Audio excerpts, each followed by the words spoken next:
అదరగొట్టే కారం రంగు రుచి ఆచి కారం పొడి. ఒక రైల్వే ఉద్యోగి కిడ్నాప్ అయ్యాడు. అయితే అతన్ని కిడ్నాప్ చేసింది అతని భార్య అని తెలిసి అందరూ షాక్ అయ్యారు. దానికి సంబంధించిన బ్రేక్ న్యూస్ మనం చూస్తున్నాం. భార్య ఏమో పోలీస్ కానిస్టేబుల్, భర్త ఏమో రైల్వే ఉద్యోగి. ఇద్దరు ప్రభుత్వ ఉద్యోగులే కావడంతో వేర్వేరు ప్రాంతాల్లో ఉంటున్నారు. అయితే తన భర్త మరో యువతితో ఉంటున్నాడు అన్న అనుమానం వచ్చింది భార్యకు. అంతే, సినీ స్టైల్ డ్రామాకి తెరలేపింది భార్య. విచిత్రమైన ఈ ఘటన శ్రీ సత్యసాయి జిల్లాలో జరిగింది. శ్రీ సత్యసాయి జిల్లా కదిరిలో భర్తనే కిడ్నాప్ చేసింది భార్య. 15 మందితో వచ్చి భర్తను కారులో ఎత్తికెళ్లిపోయింది భార్య. ప్రభుత్వ ఉద్యోగులు కావడంతో వాళ్ళిద్దరూ వేర్వేరు ప్రాంతాల్లో ఉంటున్నారు. తిరుచానూరు పోలీస్ స్టేషన్లో కానిస్టేబుల్గా పనిచేస్తోంది భార్య మంజుల. కాలసముద్రంలో రైల్వే ఉద్యోగిగా పనిచేస్తున్నారు భర్త ప్రవీణ్.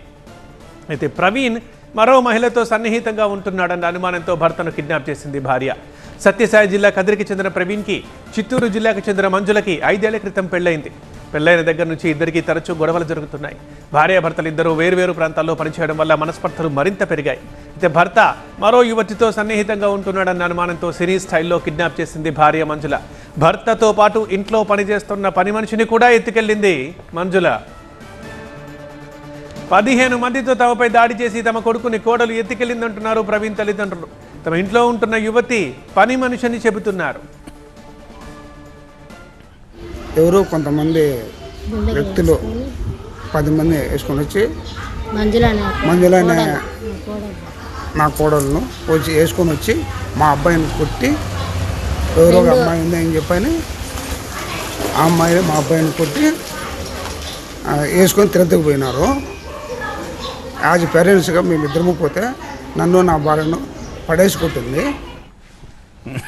ప్రవీణ్ పేరెంట్స్ ఫిర్యాదుపై కేసు నమోదు చేసి గాలింపు చర్యలు చేపట్టామన్నారు కదిరి సిఐ నారాయణ రెడ్డి.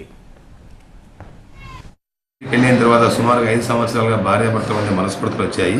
భార్య వచ్చేసి తిరుచానూరు పోలీస్ స్టేషను, వీళ్ళ అబ్బాయి వచ్చేసి కాలసముద్రం విలేజ్లో రైల్వే పాయింట్మెంట్గా పనిచేస్తాడు. భార్యకు భర్త మీద వేరే అమ్మాయితో అక్రమంగా చనువు కలిగి ఉన్నాడని చెప్పేసి అనుమానంతో నిన్న సాయంత్రం సుమారుగా 2 వెహికల్లో 10-15 మంది వచ్చేసి వాళ్ళ ఇంట్లో పనిచేసే అమ్మాయిని, తన కొడుకును వాళ్ళ వాహనాల్లో బలవంతంగా కిడ్నాప్ చేసి తీసుకుని పోయారని, ఆ క్రమంలో అడ్డం వచ్చే వాళ్ళను చెప్పులతో కొట్టి దాడి చేశారని ఇచ్చిన ఫిర్యాదు మేరకు కేసు రిజిస్టర్ చేసి